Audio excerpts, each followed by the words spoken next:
Hello दोस्तों, एक बार फिर से चैनल पे आपका स्वागत है।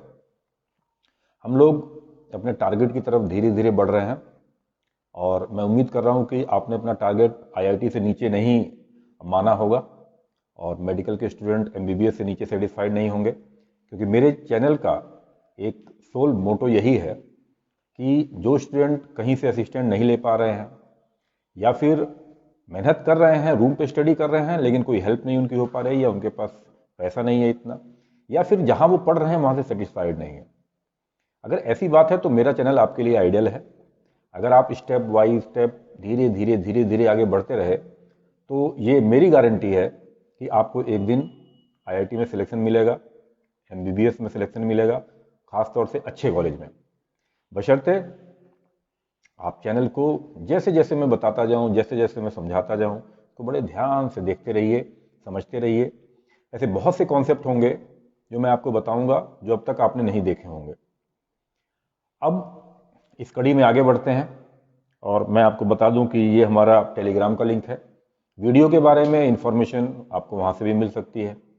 आपको अगर कोई ऐसा स्पेशल टॉपिक है आपके पास जो कि आपको दिक्कत कर रहा है और आप उसमें भी अगर कुछ थ्योरी या कुछ न्यूमेरिकल्स या कुछ वीडियोस चाहते हैं तो आप कमेंट में भी बता सकते हैं।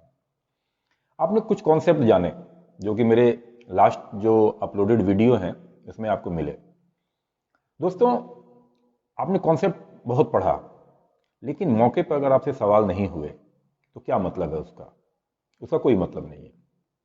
आप बहुत बढ़िया हथियार चलाना जानते हो लेकिन मैदान में आप फेल हो जाएं तो उससे कोई फायदा नहीं।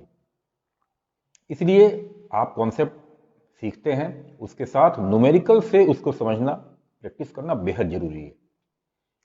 न्यूमेरिकल्स कैसे समझे जाते हैं, कैसे उससे रिलेटेड थ्योरी पकड़ी जाती है, कैसे आपने जो सीखा है उसको अप्लाई किया जाता है, ये हम लोग न्यूमेरिकल के माध्यम से देखेंगे और मुझे उम्मीद है आप इसको एंजॉय करेंगे। तो इधर उधर की बातें ना करते हुए मैं आगे बढ़ता हूं और आज मैं आपके साथ न्यूमेरिकल सॉल्व करूंगा। वो न्यूमेरिकल्स जो खास तौर से कंपटीशन ने दिए हैं या उसके बेसिस पे वो सवाल पूछते हैं।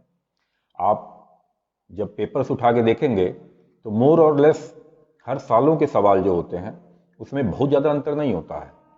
वही न्यूटन्स लॉ, वही स्नेल लॉ, वही आर्किमिडीज प्रिंसिपल, बस हल्का फुल्का जो है सवालों को बदल दिया जाता है। तो जो स्टूडेंट कॉन्सेप्ट क्लियर किए हुए रहते हैं और जिनका न्यूमेरिकल पे अप्रोच अच्छा रहता है वो अच्छा कर जाते हैं। तो मेरे साथ साथ न्यूमेरिकल सॉल्व करिए और देखिए कैसे थ्योरी को पकड़ा जाता है, कैसे हम लोग इजीली उसको सॉल्व करते हैं। सबसे पहले मैं इस कड़ी में ऑब्जेक्टिव टाइप क्वेश्चन लेने का कोशिश कर रहा हूं और आईआईटीज के लिए तो है ही है अच्छा, नीट वालों के लिए भी बहुत इंपॉर्टेंट है, क्योंकि ये उनकी रैंक बनाने में मदद करेगा। अगर उनकी तैयारी अच्छी चल रही है तो उनको बेहतरीन रैंक पे पहुंचाएगा। चलिए आगे बढ़ते हैं हम लोग अपने पहले क्वेश्चन की तरफ। यहाँ पे मैं आपको कुछ चीज़ें याद दिला दूं। हम लोगों ने इलेक्ट्रोस्टैटिक्स में क्या क्या पढ़ा।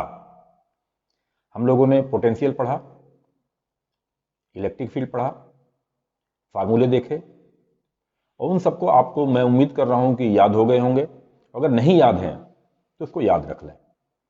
क्यों?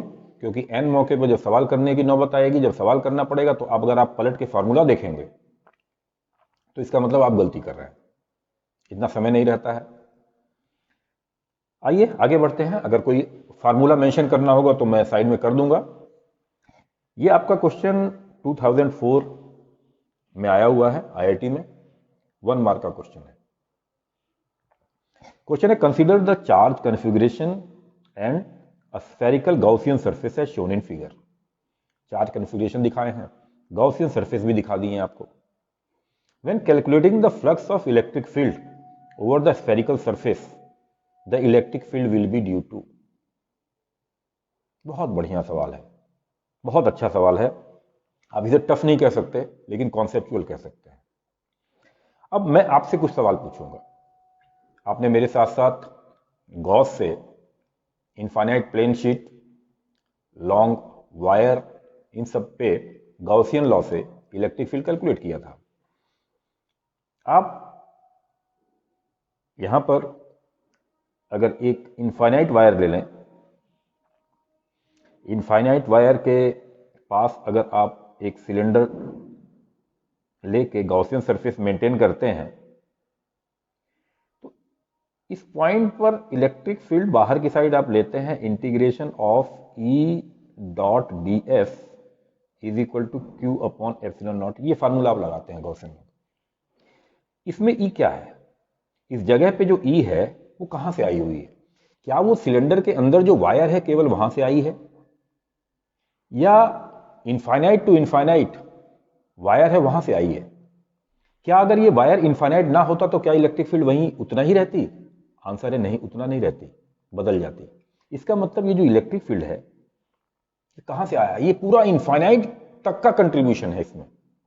मतलब साफ है कि आप गॉसियन लॉ में जब अप्लाई करते हैं तो integration of E dot D S जो होता है उसमें ई यानी इलेक्ट्रिक फील्ड चाहे वो कहीं से आ रही हो, नेट इलेक्ट्रिक फील्ड आप रखते हैं चाहे वो कहीं से आ रही हो। इससे मतलब नहीं है कि आप एक को रखेंगे कि दूसरे को रखेंगे। अब इनका क्वेश्चन पढ़िए कि ये तो आपका गॉसियन सरफेस है जो आपको दिया हुआ है, Q1 charge minus Q1 charge और Q2। क्वेश्चन है इनका, when calculating the flux of electric field over spherical surface the electric field will be due to overall, यानी यहां पर जो इलेक्ट्रिक फील्ड आप लेंगे किसके किसके कारण होगी? जितने भी चार्जेस हैं, चाहे वो बाहर हैं चाहे वो अंदर हैं, चाहे कहीं भी हो, चाहे वो इनफाइनाइट के पास क्यों ना बैठे हुए हों, जहां तक भी कंट्रीब्यूशन है सबका कंट्रीब्यूशन इसमें लिया जाता है। आगे कैपेसिटेंस का जब चैप्टर आएगा उसमें भी मैं आपको ये इसके कॉन्सेप्ट बताऊंगा, जिसमें आप पैरेलल प्लेट कैपेसिटर में इलेक्ट्रिक फील्ड निकालते हैं तो दो तरीके से उसमें निकालते हैं, एक तो सुपरपोजिशन प्रिंसिपल से और एक गॉसियन लॉ से। तो दोनों से आंसर सेम आता है, जबकि गॉसियन लॉ में आप एक प्लेट कंसीडर करते हैं और टोटल इलेक्ट्रिक फील्ड निकालते हैं। आएगा तो मुझे ध्यान रहेगा तो मैं इस चीज को डिस्कस करूंगा। तो यहां पे आपका आंसर होना चाहिए ऑल द चार्जेस। आगे चलते हैं, देखते हैं यहां पे हमने क्या क्या नई नई बातें सीखी, क्या क्या सीखा कि जब भी गॉसियन लॉ हम लोग लगाते हैं तो integration of E dot D S में ई जो होता है वह जितना भी चार्ज का कंट्रीब्यूशन है, चाहे वो ऊपर है चाहे वो नीचे है, चाहे दाएं है चाहे बाएं है, सबका कंट्रीब्यूशन उस ई में रहता है। उसको दूसरे तरीके से भी दिखा सकते हैं। मान लीजिए आपके पास इनफाइनाइट प्लेन शीट है,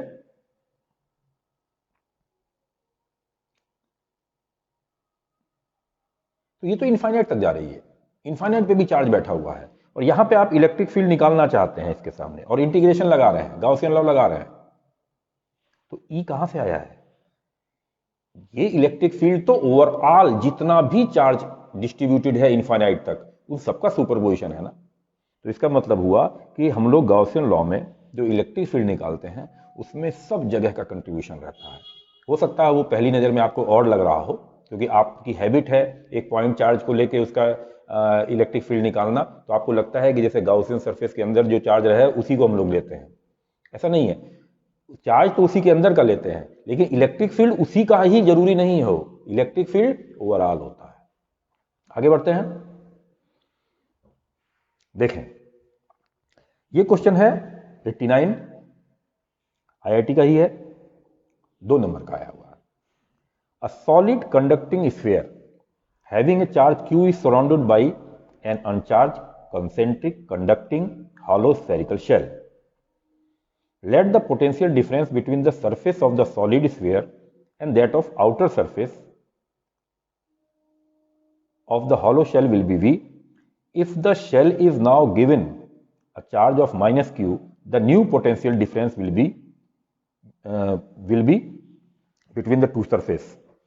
अब देखिए आपके पास जैसे जैसे क्वेश्चन कहा है वैसे वैसे आप एक बार डायग्राम में क्वेश्चन को डालिए, यानी आपका पूरा का पूरा क्वेश्चन एक डायग्राम में सिमट जाना चाहिए। सॉलिड कंडक्टिंग स्फीयर, एक आपने सॉलिड कंडक्टिंग स्फीयर बना लिया, ये सॉलिड है पूरा।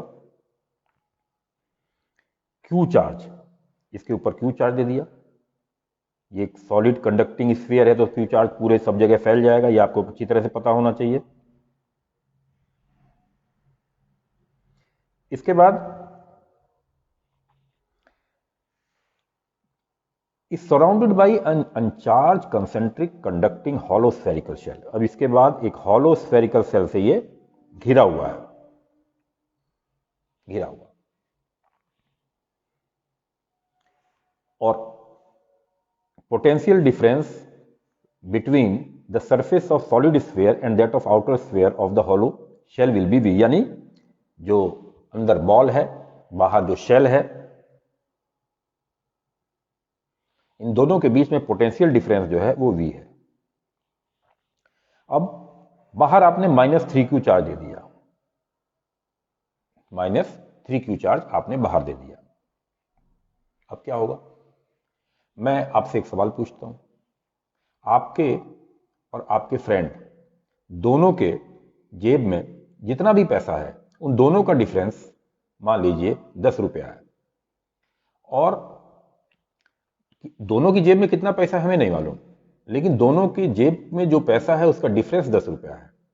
अब आपने दोनों को ही 100 रुपए दे दिए, अब डिफरेंस कितना आ जाएगा? अभी डिफरेंस 10 ही रहेगा। तो होगा ये कि जो आपने बाहर -3q दिया है, इसके कारण बाहर वाले सरफेस पे जितना पोटेंशियल डेवलप होगा निगेटिव में, उतना ही पोटेंशियल अंदर वाले स्फीयर को भी मिल जाएगा, क्योंकि पोटेंशियल सुपरपोजिशन प्रिंसिपल को फॉलो करता है, और जितना पोटेंशियल आपका बाहरी शेल पे आएगा उतना ही पोटेंशियल अंदर वाले को अपने आप मिल जाएगा। इसका मतलब जब आपने -3q चार्ज बाहर दिया है तो उसका जितना पोटेंशियल आपने उसका बढ़ाया है या घटाया है, उतना ही सेम पोटेंशियल अंदर वाले स्फीयर का घटेगा या बढ़ेगा। क्योंकि आपने -3q चार्ज दिया है, इसका मतलब बाहरी जो शेल है उसका पोटेंशियल आपने कुछ घटाया है और अंदर वाले का भी उतना घट गया। तो जब पहले डिफरेंस भी था और दोनों को आपने बराबर मात्रा में घटाया या बढ़ाया है या बराबर मात्रा में कुछ दिया है, इसका मतलब difference will be still V. तो आंसर आपका वी ही होना चाहिए। मुझे उम्मीद है कि आपको कॉन्सेप्ट समझ में आया होगा। आगे बढ़ते हैं। आगे आपका 1983 का क्वेश्चन है 1 number. A hollow metal sphere of radius 5 cm is charged such that potential on its surface is 10 volt. The potential at the center of the sphere is। आइए इस कॉन्सेप्ट को थोड़ा सा एक बार और देखते हैं। हो सकता है कुछ स्टूडेंट इसको पहले से जानते हो, कुछ स्टूडेंट के लिए नया हो। आपके पास मेटल स्फीयर है, मेटल स्फीयर आपने ले रखा है और हॉलो है ये। आपको एक बात पता होना चाहिए कि अगर हम लोग कोई भी चार्ज मेटल के स्फीयर को देते हैं तो वो उसके आउटर सरफेस पे आ जाता है और डिस्ट्रीब्यूट हो जाता है। तो आप देख रहे हैं कि ये आउटर सरफेस पे इसके चार्ज डिस्ट्रीब्यूट हो गया। अब अगर आप इसके अंदर गॉसियन रूल लगाएं, यानी एक गॉसियन सरफेस रूल लें और गॉसियन सरफेस चूज करने के बाद integration of E dot D S is equal to Q upon epsilon not लगाएं, तो आप देख रहे हैं गॉसियन सरफेस के अंदर कितना चार्ज है? चार्ज क्यू अंदर 0 है। गॉसियन सरफेस आपका अंदर है, चार्ज बाहर है। तो गॉसियन सरफेस के अंदर चार्ज 0 है, तो जब यहां पे चार्ज 0 रखेंगे तो इसका मतलब इलेक्ट्रिक फील्ड भी 0 आ जाएगा। ये मैं पहले भी बता चुका हूं, अभी मैं बता रहा हूं, भूलना नहीं है इसको। मेटल के अंदर कभी इलेक्ट्रिक फील्ड नहीं होती, तो मेटल के अंदर इलेक्ट्रिक फील्ड 0 हो गई। अब जब मेटल के अंदर इलेक्ट्रिक फील्ड 0 हो गई, तो अगर मान लीजिए कोई चार्ज आप एक जगह से दूसरी जगह ले जाते हैं, क्योंकि चार्ज पे फोर्स तो लगेगा नहीं, क्योंकि अंदर इलेक्ट्रिक फील्ड तो 0 है, तो इसका मतलब आपको कोई भी वर्क डन नहीं करना पड़ेगा। क्वेश्चन क्या है? जब कोई वर्क डन नहीं करना पड़ेगा, इसका मतलब क्या हुआ? इसका मतलब एक फार्मूला आपको और बताया गया था, E is equal to minus del V by del R. ये भी एक फार्मूला आपको बताया गया था। अब अंदर इलेक्ट्रिक फील्ड 0 है, इसका मतलब पोटेंशियल क्या होगा? यानी किस चीज का डिफरेंशिएशन 0 होता है? कांस्टेंट चीज का। यानी अगर इलेक्ट्रिक फील्ड अंदर 0 है, जिसको आपने गॉसियन से प्रूफ किया, इसका मतलब del V upon del R 0 है। इसका मतलब this means V is equal to constant. ये तभी संभव होगा जब आपका पोटेंशियल कांस्टेंट होगा। मेरी बात समझ गए होंगे आप कि अंदर इलेक्ट्रिक फील्ड जीरो है, मेटल के अंदर इलेक्ट्रिक फील्ड जीरो है, और E is equal to minus del V by del R. यह हम लोग लास्ट लेक्चर में फार्मूला प्रूफ किया हुआ है, आप देख सकते हैं। तो इसका मतलब del V by del R अंदर जीरो है, यानी del V by del R का मतलब अंदर जीरो, इसका मतलब रेट ऑफ चेंज जीरो है, इसका मतलब वो कांस्टेंट है। इसका मतलब मेटल के अंदर जो पोटेंशियल होता है वो कांस्टेंट होता है पूरा थ्रू आउट द मेटल के अंदर, यानी शेल के अंदर पोटेंशियल आपको कांस्टेंट मिलेगा। मेटल भी सेम कांस्टेंट पोटेंशियल के होते हैं, उसमें भी हर जगह पोटेंशियल आपको कांस्टेंट मिलेगा।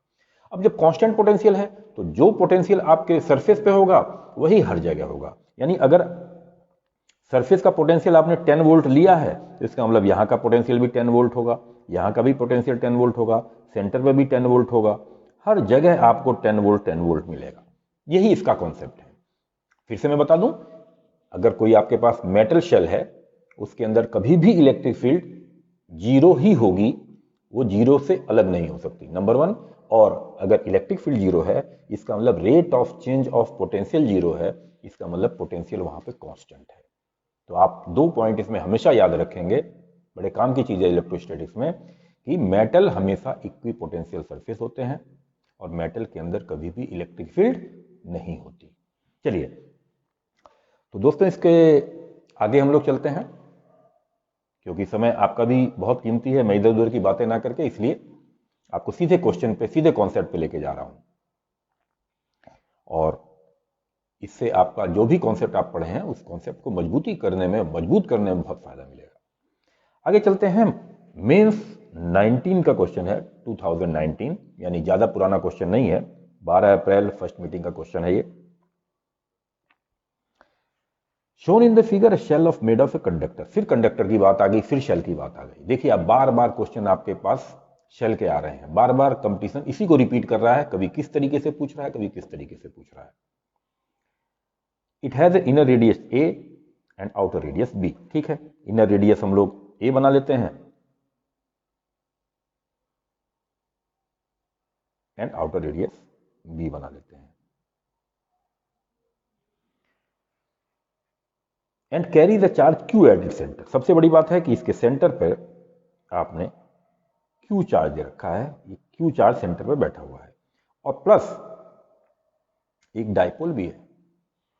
डाइपोल आप जानते ही हैं, प्लस और माइनस का कॉम्बिनेशन होता है डाइपोल, यानी प्लस और माइनस चार्ज एक दूसरे से कुछ दूरी पर रखे हुए हो, इस सिस्टम को, इस अरेंजमेंट को डाइपोल बोला जाता है।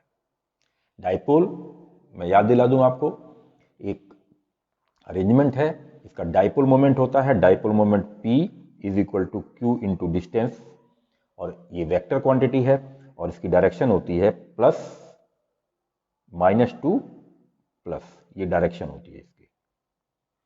खैर ये तो नॉलेज के तरीके से मैंने बता दिया, इसका काम यहाँ पे कुछ नहीं है। अब आप देख रहे हैं कि एक हमारे पास डाइपोल है, और डाइपोल में एक माइनस चार्ज होगा और एक प्लस चार्ज होगा यहाँ पर।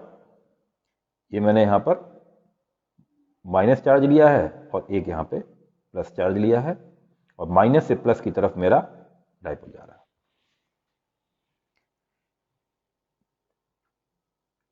Eight it centre dipole P as shown. Centre पे एक डाइपोल भी रखा हुआ है, सेंटर पे एक चार्ज कैपिटल Q भी रखा हुआ है। इन दिस केस क्या कहते हैं, surface charge density on the inner surface is uniform. अब सरफेस चार्ज डेंसिटी यूनिफॉर्म होगी ऐसा ये कह रहे हैं। चलिए काम करते हैं हम लोग। डाइपोल का पहले magnetic field, sorry electric field हम लोग इसमें ड्रॉ करते हैं। प्लस से माइनस की तरफ लाइनें आएंगी इस तरीके से। तो ये मेटल के पास आने पर, या मेटल से कट करने के पास, या फिर मेटल के नजदीक ये पोलराइज कर देंगी मेटल को, यानी यहां पर क्या होगा, कुछ माइनस चार्ज एक्युमुलेट हो जाएगा और प्लस से माइनस भी फील्ड जाने लग जाएगी, और दूसरी साइड प्लस हो जाएगा। यानी एक साइड आपके मेटल का माइनस ज्यादा रखेगा और दूसरा साइड प्लस ज्यादा रखेगा, क्योंकि डाइपोल है वहां पर। एक दूसरा कैपिटल Q भी सेंटर पर रखा हुआ है, उसके कारण भी पोलराइजेशन होगा। लेकिन पहला क्वेश्चन है surface charge density on the inner surface is uniform. Uniform कैसे होगा वो? अगर केवल क्यू चार्ज सेंटर पे होता तो सब जगह यूनिफॉर्म होता, क्योंकि क्यू चार्ज से जो इलेक्ट्रिक फील्ड की लाइनें हैं वो रेडियली चलती, और रेडियल चलती अगर केवल क्यू चार्ज रखा रहता और रेडियल चलती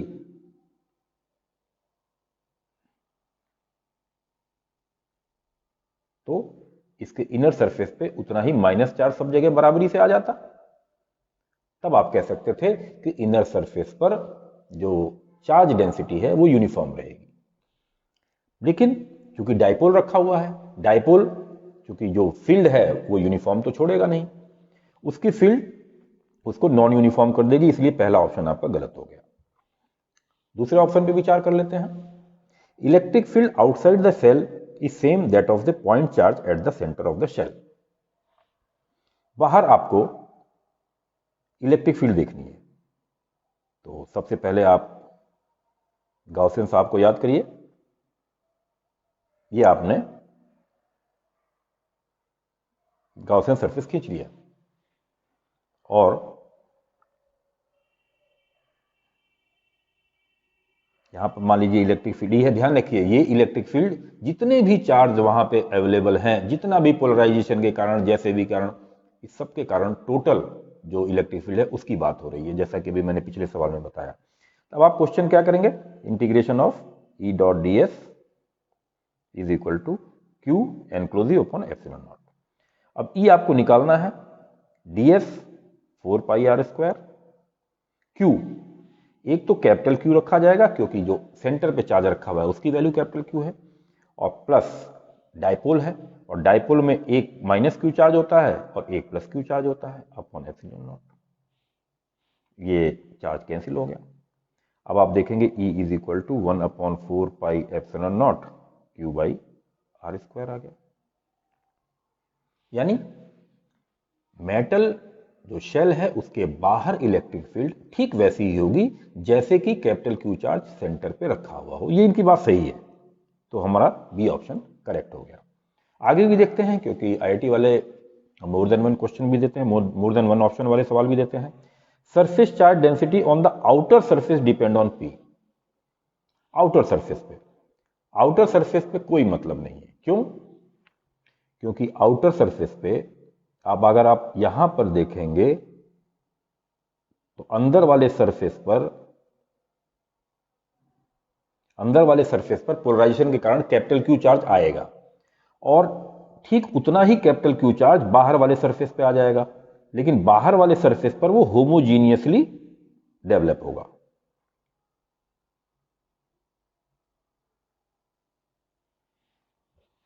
अब surface charge density on the outer surface depend on P, नहीं, इनर सरफेस पे जो चार्ज डेंसिटी है वो पी पे डिपेंड करेगी, अमाउंट नहीं, डिस्ट्रीब्यूशन। लेकिन बाहरी सरफेस पर जो चार्ज आएगा वो कैपिटल क्यू ही आएगा, और इस कारण surface charge density outer surface पे पी पे डिपेंड नहीं करेगी। ये कट गया। डी ऑप्शन है आपका, surface charge density on the inner surface is zero everywhere. No, zero तो हो ही नहीं सकता, क्योंकि चार्ज है उसका इलेक्ट्रिक फील्ड आएगा। इलेक्ट्रिक फील्ड आएगा तो मेटल में फ्री इलेक्ट्रॉन होते हैं, वो मेटल के फ्री इलेक्ट्रॉन्स को अपनी तरफ खींचेंगे ही खींचेंगे, या उस पर फोर्स लगाएंगे ही लगाएंगे। यानी कहने का मतलब है पोलराइजेशन जरूर होगा, और पोलराइजेशन के कारण सरफेस चार्ज डेंसिटी जरूर आएगी, वो जीरो नहीं होगी। तो ये डी ऑप्शन भी आपका गलत हो गया। तो फ्रेंड्स, आप लोग देख रहे हैं कि किस तरीके से हम लोग सवालों को कर रहे हैं, और सवालों के माध्यम से कितनी आसानी से हमारे कॉन्सेप्ट क्लियर होते रहते हैं। आगे बढ़ते हैं। A solid conducting sphere having a charge q is surrounded by an uncharged conducting hollow sphere. Let the potential difference between the surface of the solid sphere and that of outer sphere of the hollow be V. If the shell is now given a charge of -4q, the new potential difference will be. मेरे ख्याल से ये question repeat हो रहा है।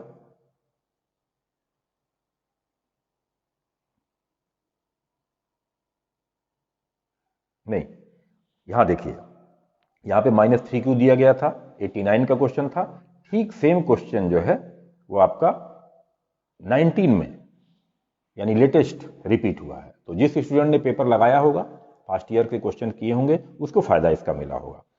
Question आपने कर लिया है तो मेरे ख्याल से ये अंडरस्टूड है, फिर भी मैं एक बार डिस्कस कर देता हूं। A solid conducting sphere having a charge q is surrounded by uncharged conducting hollow spherical shell. ये आपके पास एक कंडक्टिंग स्फीयर है, सॉलिड है, और इसको आपने क्या कर दिया है, सॉलिड की इन द सेंस कि ये अंदर से खाली नहीं है, भरा हुआ है। इसको आपने कैपिटल क्यू चार्ज दे दिया। कैपिटल चार्ज जो दिया है वो इसके आउटर सरफेस पे बिल्कुल होमोजीनियस तरीके से डिस्ट्रीब्यूट हो जाएगा।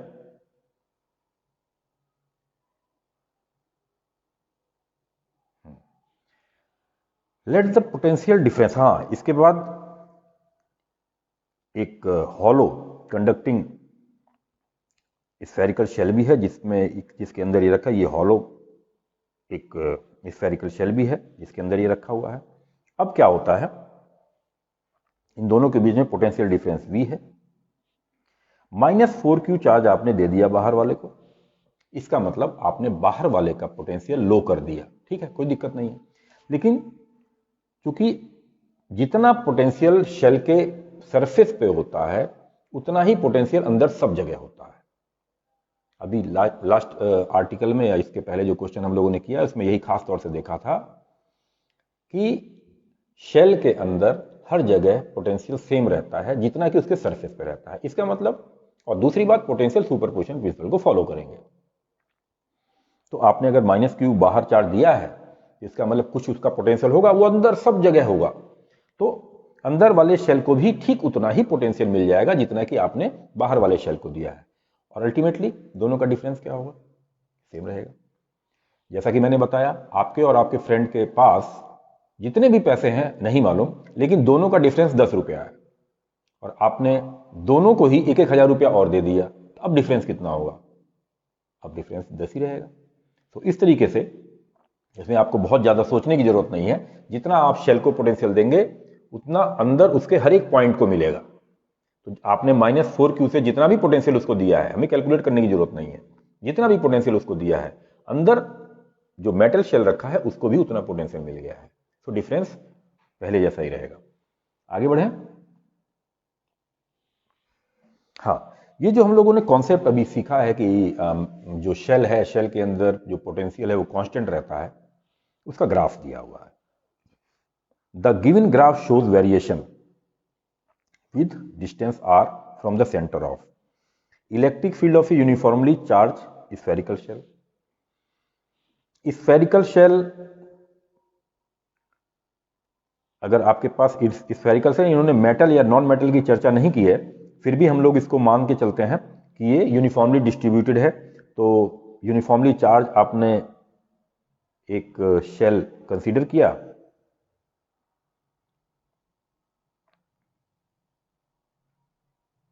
और अगर आप अंदर इलेक्ट्रिक फील्ड देखना चाहते हैं तो फिर से एक काम करिए, गाउसियन सरफेस को ड्रॉ करिए।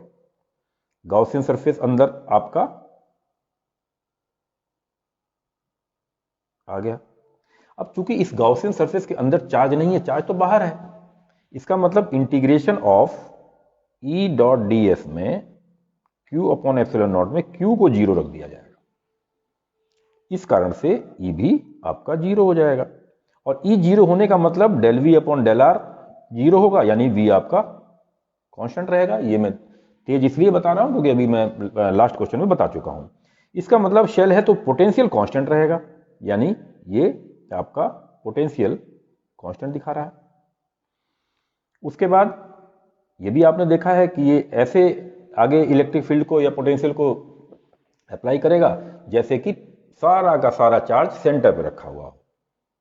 तो electric field of a uniformly charge spherical shell, ये तो हो नहीं सकता क्योंकि अंदर इलेक्ट्रिक फील्ड, ये इसमें इलेक्ट्रिक फील्ड कुछ ना कुछ दिखाई हुई है, तो ये इलेक्ट्रिक फील्ड तो नहीं है। हाँ, पोटेंशियल हो सकती है क्योंकि ये अंदर आर नॉट रेडियस तक कांस्टेंट चल रही है। तो अगर पोटेंशियल कांस्टेंट चल रहा है तो ये जरूर शेल होगा, या फिर मेटल बॉल हो सकती है। Electric field of a uniformly charge spherical shell, electric field नहीं हो सकता क्योंकि इलेक्ट्रिक फील्ड तो 0 होगी। Potential of a uniformly charge spherical shell, uniformly charge spherical shell, तो स्फेरिकल शेल यूनिफॉर्मली चार्ज अगर है तो वही हम लोगों ने किया है कि पोटेंशियल कांस्टेंट रहेगा अंदर, और बाहर 1/r से गिरेगा, बाहर V is equal to 1/4 pi epsilon naught Q by R से ये डाउन होगा, यानी V is inversely proportional to 1/R, ये 1/R से डाउन हो रहा है, तो ये सही है। Electric field of a uniformly charge sphere, electric field अगर यूनिफॉर्मली चार्ज स्फीयर ले लिया जाए तो E is proportional to R होता है, ये मैं प्रूफ करूंगा अगले लेक्चर में। E is proportional to R होता है, ये बताया जाएगा। और potential of a uniformly charge sphere, uniformly charge sphere का पोटेंशियल वो भी अंदर जाते जाते बढ़ता जाता है, वो भी कांस्टेंट नहीं रहता है, तो ये आंसर इसका बी हुआ। आगे बढ़ते हैं। 3 concentric metal shell A, B, C respective radii A, B and C, A is less than B, B is less than C have surface charge density plus sigma, minus sigma and plus sigma respectively. The potential of the shell B is, 3 metal के shell हैं जिनके radius अलग अलग हैं, concentric हैं, बना लेते हैं। एक मेटल शेल ये बना लिया गया जिसका रेडियस A, दूसरा मेटल शेल बना लिया गया जिसका रेडियस B,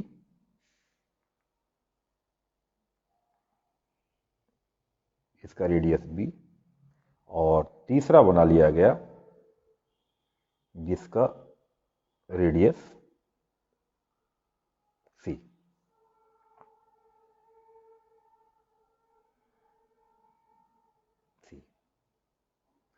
अब आपने सरफेस चार्ज डेंसिटी दिया है, सबसे अंदर वाले को आपने दे दिया है प्लस सिग्मा,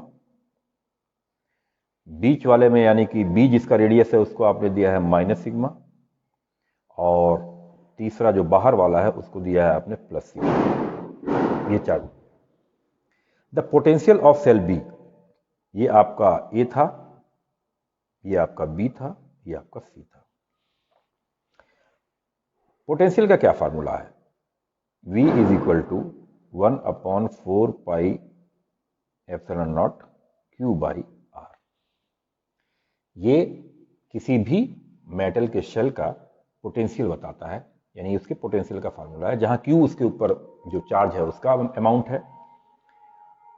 अब V इज इक्वल टू 1/4 पाई, इस क्वेश्चन में इस फार्मूले को ऊपर नीचे R से अगर आप मल्टीप्लाई करें तो ऊपर आ जाएगा Q एंड R और नीचे आ जाएगा R स्क्वायर, और 4 पाई R स्क्वायर ये पूरे सरफेस का एरिया होगा, यानी कि V is equal to charge upon area, ये आप देख रहे हैं चार्ज अपॉन एरिया, यानी Q/4 pi R square and साथ में रेडियस R, यानी V is equal to sigma into R। यानी अगर कोई स्फेरिकल शेल है, उस स्फेरिकल शेल पर अगर सिग्मा चार्ज डेंसिटी है, उसका रेडियस R है, तो उसका पोटेंशियल होता है सिग्मा इंटू R। तो बी सेल का पूछा है, तो बी सेल का पोटेंशियल जो होगा वो 3 स्फेयर के कारण होगा, एक बाहर वाले के कारण यानी सी के कारण, एक ए के कारण और एक बी का अपने खुद के कारण। ध्यान रखिए, पोटेंशियल सुपरपोजिशन प्रिंसिपल को फॉलो करते हैं और इसका हमको इस्तेमाल करना है। यानी पोटेंशियल आप जो इस्तेमाल करेंगे या पोटेंशियल जो बी का निकालेंगे, यानी V B is equal to V due to A plus V due to B plus V due to C. क्यों? ए के कारण क्या पोटेंशियल वहां पे आया है, बी के कारण क्या पोटेंशियल आया है, सी के कारण क्या पोटेंशियल आया है, तो ए के कारण क्या पोटेंशियल आएगा, जितना उसके पे चार्ज है उससे आप बी दूरी पर जो पोटेंशियल निकालेंगे, यानी वी ए आप निकालेंगे 1/4 पाई एप्सिलॉन नॉट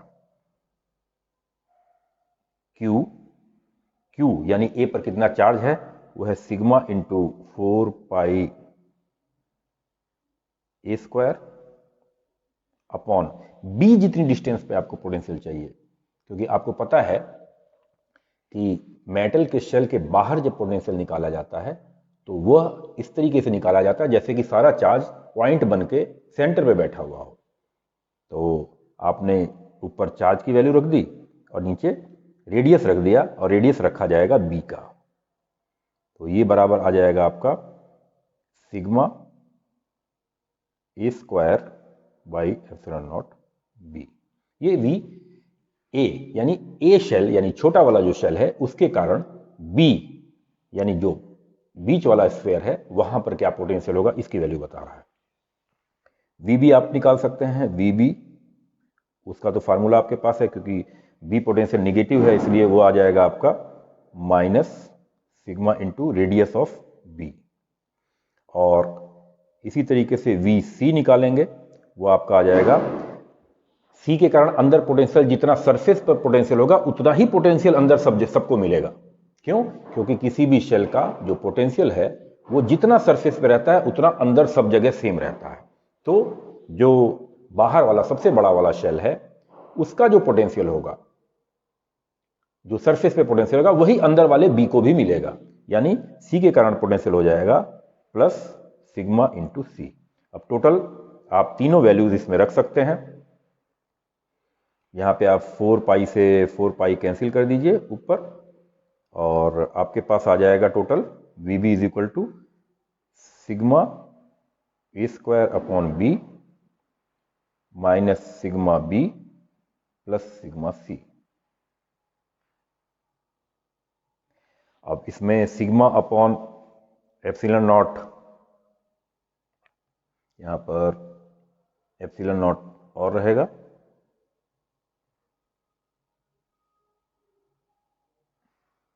यहाँ पर एप्सिलॉन नॉट, यहाँ पर एप्सिलॉन नॉट, यहाँ पर एप्सिलॉन नॉट, और यहाँ पर 1 अपॉन एप्सिलॉन नॉट। अब सिग्मा को बाहर कॉमन ले सकते हैं, तो sigma upon epsilon not common बाहर आ जाएगा, और a² minus b² upon b plus c, ये आपका आंसर आ जाएगा फाइनल, यानी सी ऑप्शन।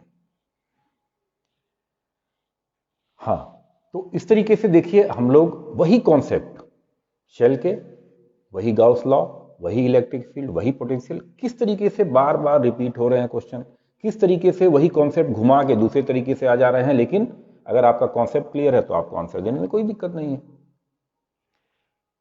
आगे चलें। उम्मीद है कि आपको एंजॉय मिल रहा होगा, आप लोग आनंद ले रहे होंगे। आगे क्वेश्चन देखिए, 92 का क्वेश्चन है। 5 point charges each of plus q coulomb are placed on a 5 vertices of the regular hexagon of side L meter. The magnitude of force on the point charge of minus q placed at the center of the hexagon is। आप देखें आपके पास hexagon है। ये question आप तमाम तरीके से कर सकते हैं सुपरपोजिशन प्रिंसिपल, लेकिन इस्तेमाल कैसे करते हैं उसको। क्यू चार्ज यहां रखा हुआ है, क्यू चार्ज यहां रखा हुआ है, क्यू यहां रखा हुआ है, क्यू यहां रखा हुआ है, क्यू यहां रखा हुआ है, और माइनस क्यू आपका यहां रखा हुआ है। ये plus Q plus Q plus Q plus Q plus Q and यहां पे कुछ नहीं। अब हम अपने पास से सुपरपोजिशन प्रिंसिपल को फॉलो कर रहे हैं, तो हम क्या करते हैं, अब अपने पास से इस कॉर्नर पे सिमेट्री बनाने के लिए एक प्लस क्यू लगा देते हैं अपने पास से। लेकिन प्लस क्यू आप ऐसे तो नहीं लगा सकते, आपकी मर्जी ऐसे तो नहीं चलेगी कि आप जितना भी चार्ज उठा के कहीं भी लगा दीजिए। आपने प्लस क्यू रखा है तो आपने साथ में माइनस क्यू भी रखना है। अब प्लस क्यू ने बाकी सारे प्लस क्यू के साथ एक सिमेट्री बना ली, उन सबका जो फोर्स होगा सेंटर पे या फील्ड होगी वो जीरो हो जाएगी। यानी ये आप जैसे ही प्लस के साथ सिमेट्री को कंसीडर करेंगे तो प्लस के सिमेट्री के कारण सेंटर पर इलेक्ट्रिक फील्ड भी जीरो होगी और माइनस जो चार्ज रखा हुआ है उस पर फोर्स भी जीरो हो जाएगी। तो अब इसका मतलब ये जो प्लस चार्ज आपने ली है इनका कोई फायदा नहीं है, इनका सारा इफेक्ट वहां पे नलीफाई हो जा रहा है, खत्म हो जा रहा है। अब आपके पास क्या बचा, एक माइनस क्यू बचा और एक माइनस क्यू बचा, दोनों एक दूसरे को रिपेल करेंगे और आपके पास जो फोर्स की वैल्यू आएगी वो F is equal to 1/4 pi epsilon not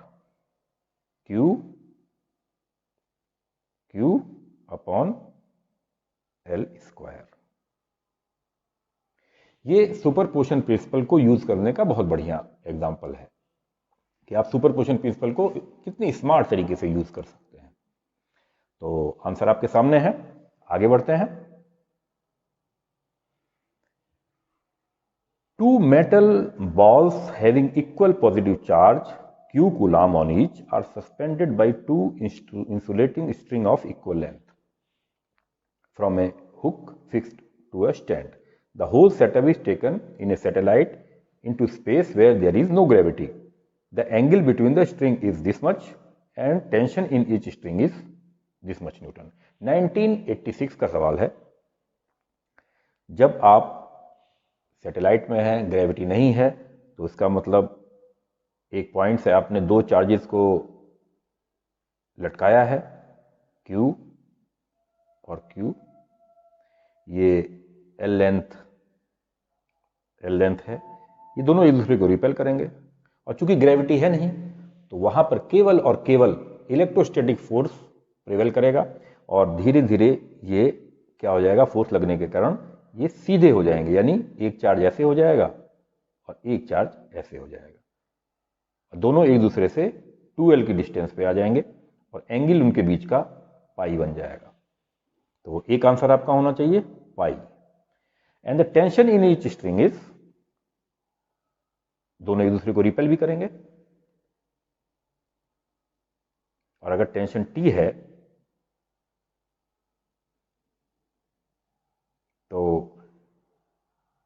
F is equal to 1/4 pi epsilon naught Q by 2L का whole square should be equal to tension T,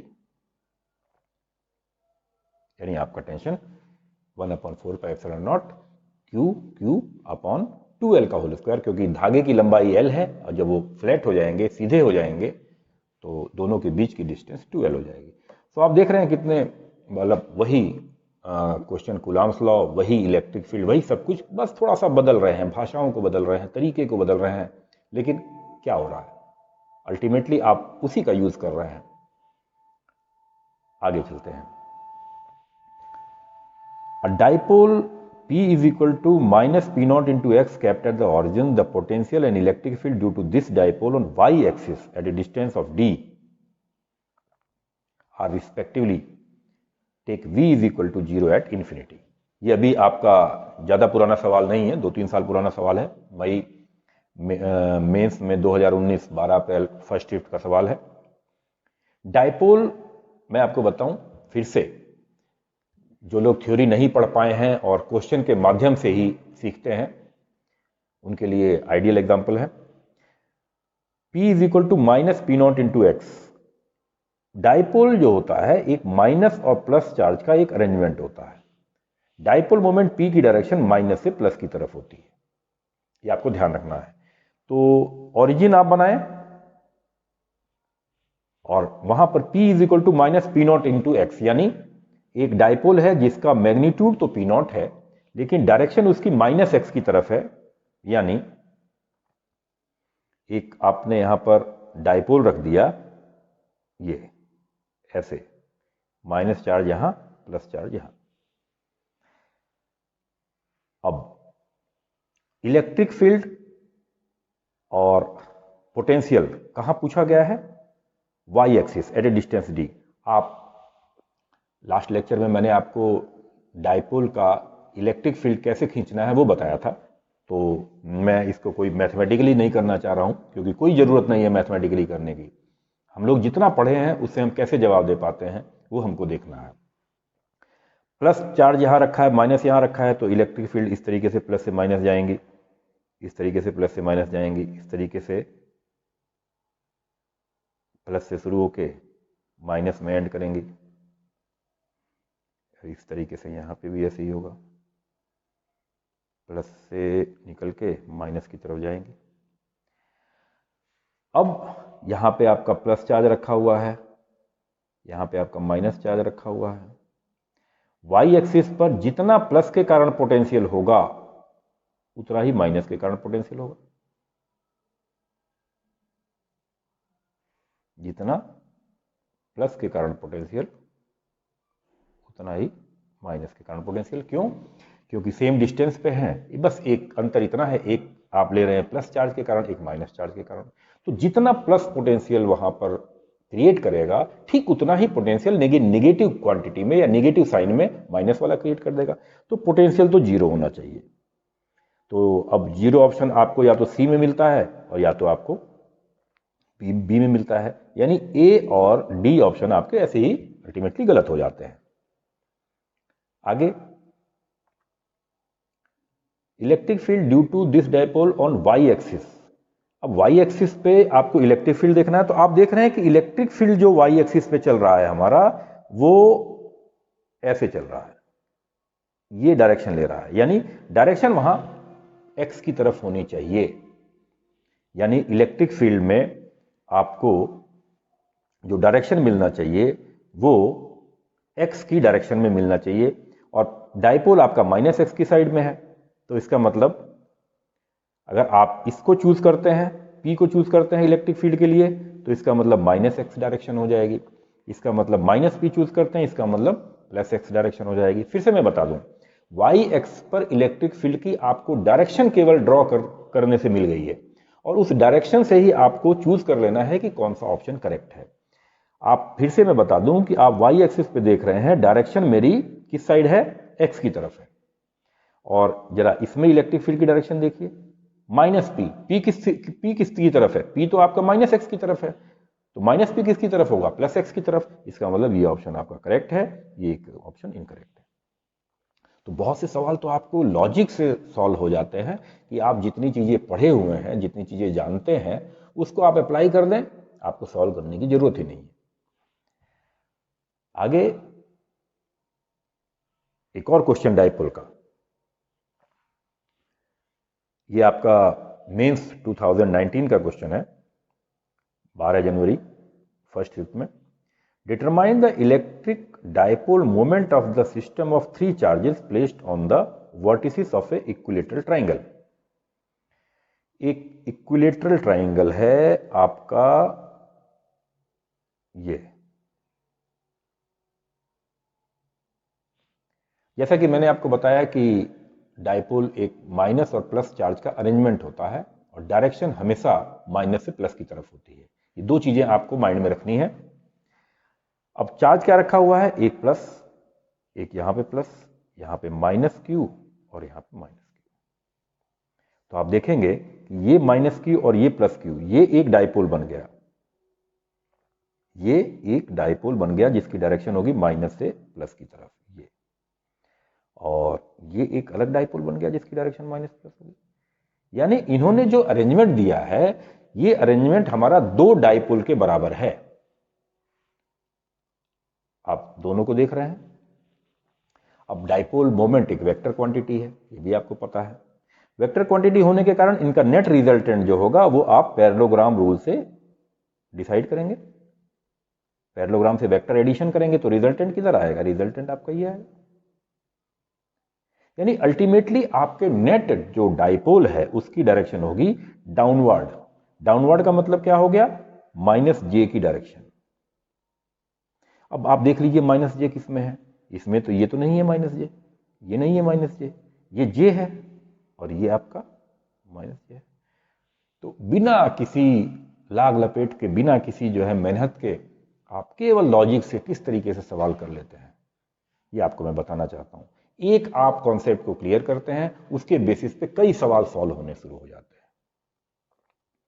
मेरा टारगेट दोस्तों यही है कि आप कहीं ना जाएं, कहीं आपको जाने की जरूरत नहीं है। जो आपको पूछना हो कमेंट में बताएं, जहां दिक्कत हो आप कमेंट में बताएं। मैं बहुत अधिक बेकार की बातें करने वाला आदमी नहीं हूं। काम की बातें, केवल कॉन्सेप्ट की बातें, और आप इसको सीखिए।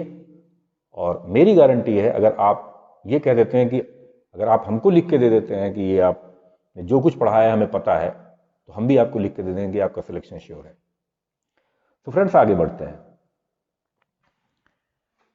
Electric potential V at a point X Y Z all in metre in space is given by V is equal to 4x²। ठीक, V is equal to 4x²।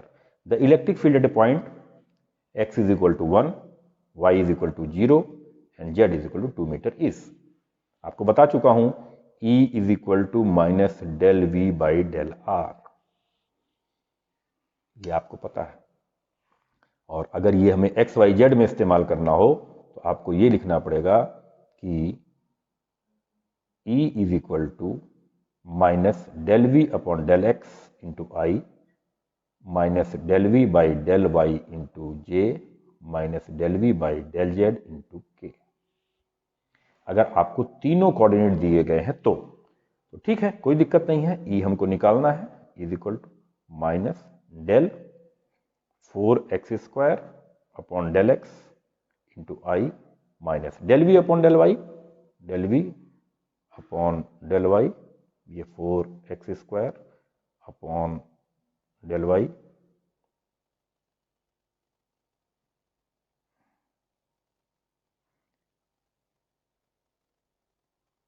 और minus del V upon del z।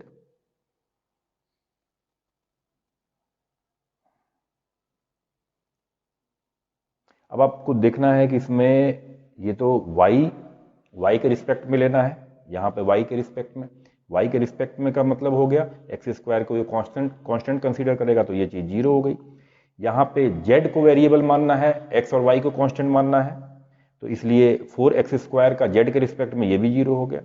यहाँ पे आपका आ गया minus del upon del x, यानी differentiation कर रहे हैं, 4 का 4 और x² का 2x इंटू आई। अब आप वैल्यू रख दीजिए, जो भी वैल्यू आपको कोऑर्डिनेट की मिली है, minus 4 into 2 into x coordinate आपको मिला है 1 मीटर इंटू आई, यानी कि माइनस 8 इंटू आई। ध्यान रहे पोटेंशियल स्केलर क्वांटिटी है, इलेक्ट्रिक फील्ड वेक्टर क्वांटिटी है। आपने देखा कि उसने हमको क्वेश्चन में v is equal to 4x² दिया था, कहीं आई नहीं, कहीं जे नहीं, कहीं के नहीं, कोई डायरेक्शन नहीं, लेकिन हम लोगों ने इलेक्ट्रिक फील्ड निकाला, उसके पास ऑटोमेटिकली डायरेक्शन आ गई। तो मैंने अपने लेक्चर में ये बताया भी था आपको कि इलेक्ट्रिक फील्ड और पोटेंशियल दोनों एक दूसरे के कंप्लीमेंट्री हैं। एक की जगह दूसरे को इस्तेमाल किया जा सकता है, दूसरे की जगह एक को इस्तेमाल किया जा सकता है। कब कौन सा फायदेमंद होगा ये आपके डिसीजन के ऊपर डिपेंड करता है, आपकी बुद्धिमत्ता पर डिपेंड करता है, क्या आपका इंटेलेक्ट कह रहा है उस पर डिपेंड करता है। आगे बढ़ते हैं।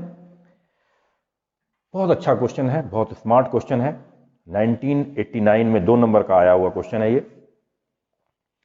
क्वेश्चन है point charge Q moves from point P to S along the path PQRS in a uniform electric field E pointing parallel to the positive direction of x-axis. The coordinate of point PQRS are A, B, 0, 2A, 0, 0, A minus B, 0 and 0, 0, 0 respectively. The work done by the field in the above process is given by the expression.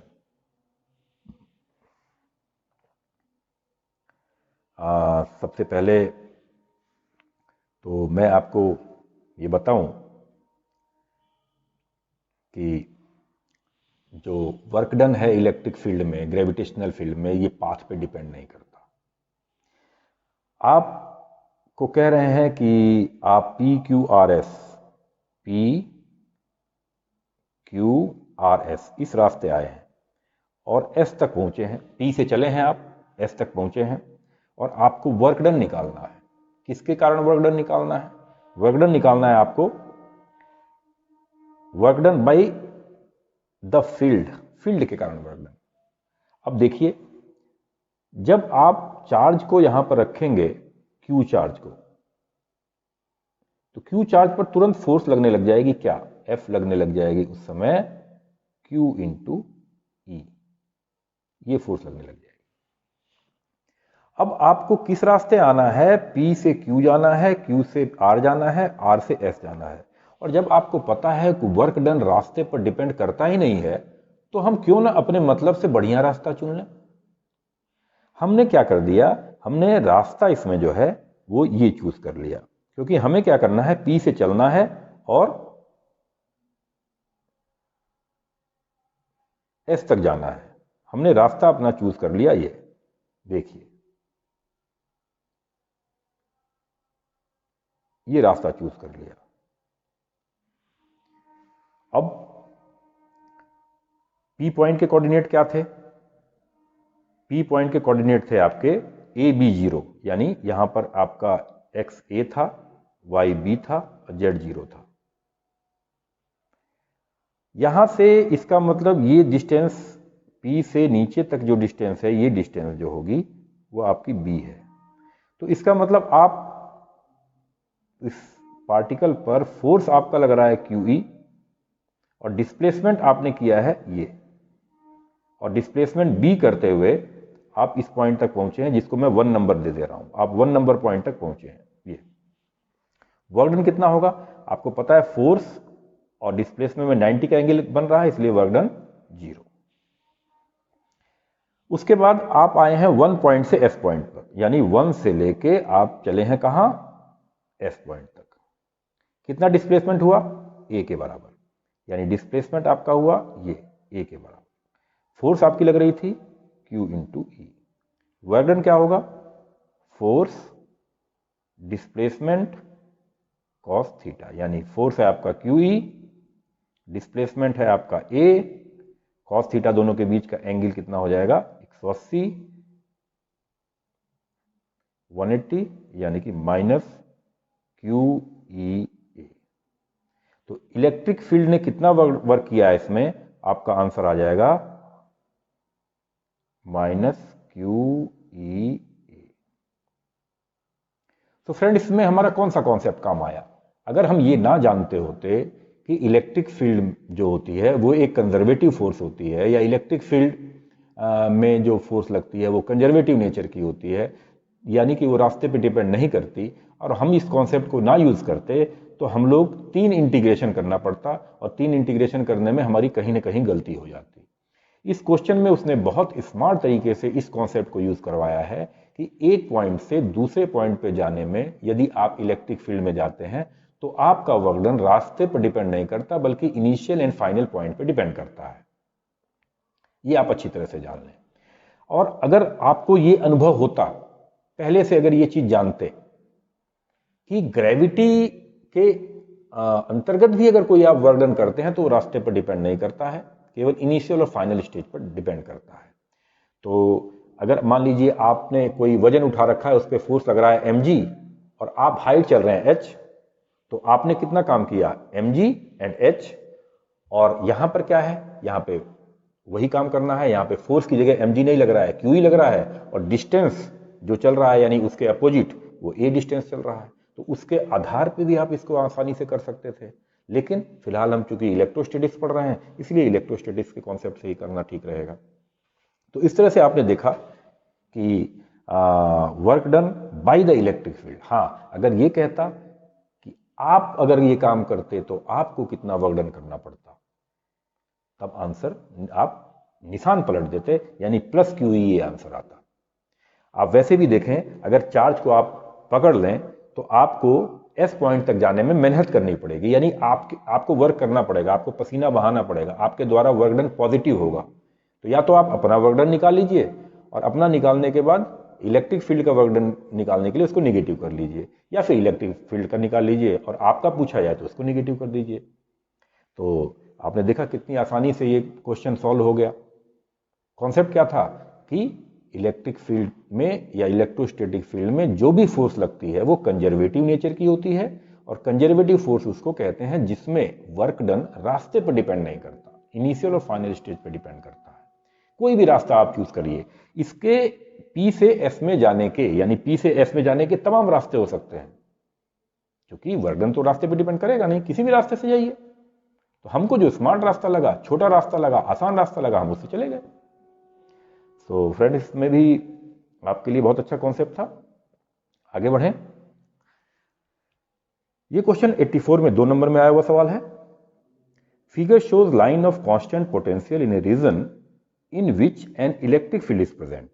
The value of potential are written in bracket of the point A, B and C. The magnitude of electric field is greatest at the point. आपको बताया गया था E is equal to minus del V by del R. जहां पर change in potential, rate of change of potential अगर जहां पे ज्यादा होगा वहां पे इलेक्ट्रिक फील्ड ज्यादा होगी। सो आप देख रहे हैं कि एक लाइन से दूसरी लाइन में चेंज इन पोटेंशियल जो है वो तो आपका कांस्टेंट है, 10-10 वोल्ट का अंतर चल रहा है, 10-10 वोल्ट का अंतर चल रहा है, यानी 10-10 वोल्ट का आपको डिफरेंस मिल रहा है, यानी इसकी वैल्यू तो कांस्टेंट है। अब जहां पर डेल आर यानी दोनों इक्विपोटेंशियल के बीच की जो डिस्टेंस होगी वो जहां पे कम होगी वहां पे इलेक्ट्रिक फील्ड ज्यादा होगा। तो आप देख लीजिए सबसे ज्यादा जहां पे ये डिस्टेंस कम आए, ये हो सकता है फोटोग्राफ में थोड़ा सा चेंज हो, लेकिन जहां पर भी आपको डिस्टेंस कम लगे, यहां पर फोटो इस तरीके का है कि बी ऑप्शन में दोनों डिस्टेंस अगर कम होगी तो आंसर बी होगा, ए में अगर कम होगी तो ए कम होगा। वैसे एक्चुअल में ये इस तरीके से फिगर होना चाहिए, ए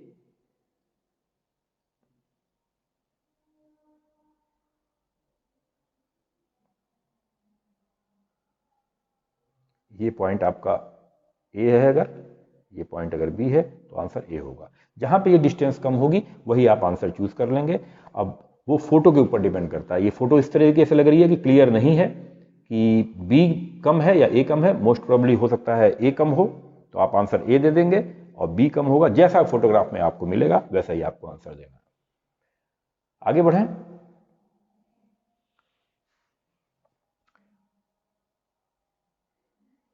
The work done in carrying a point charge from one point to another in an electrostatic field depend on the path along which the point charge is carried। ये 1981 का सवाल है, 2 नंबर का। कह रहे हैं कि किसी इलेक्ट्रोस्टैटिक फील्ड में वर्क डन